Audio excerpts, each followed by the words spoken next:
ఇవ్వండి ఆశీనులయ్యం ఆరగించడానికి కొంచెం అయితే ముక్క తీసి ప్రక్కన పెట్టేశాను.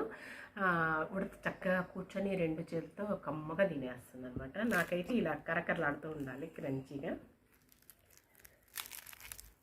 ఇదిగోండి, చక్కగా కరకరలాడుతూ ఉండాలి. లోపల పక్కన కూడా ఇలా ఎలా ఉందో చూడండి. కొబ్బరి చట్నీ అనమాట.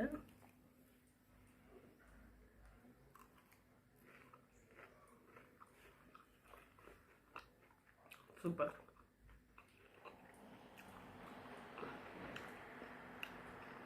ఇలా కరకరలాడుతూ క్రంచీగా ఉంటే బాగుంటుంది.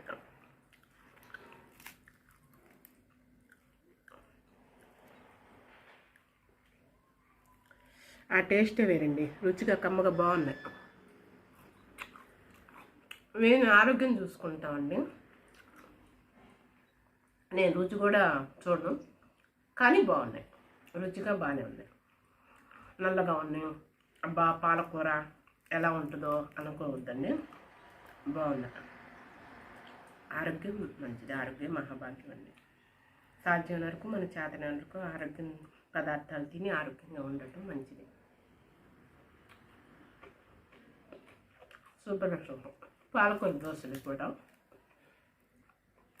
బ్రేక్ఫాస్ట్ తినే కొద్దీ తినాలనిపిస్తుంది. బాగా మెత్తగా పోతున్నాయి, కరకరలాడుతున్నాయి.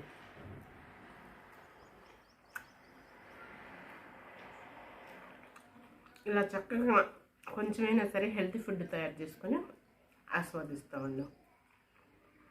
ఇంట్లోనే అలా చక్కగా ఎంచుకొని ఏది హెల్తీనా, ఏది ఆరోగ్యకరంగా ఉంటుందా, ఏది మంచిదా అని చెప్పేసి ఎంచుకొని ఇక తయారు చేసుకొని ఉన్న దాంట్లోనే ఇలా తృప్తిగా ఆరగిస్తాం అన్నమాట. సూపర్ సూపర్ సూపర్, అమృతం. ఎంజాయ్ చేస్తాం.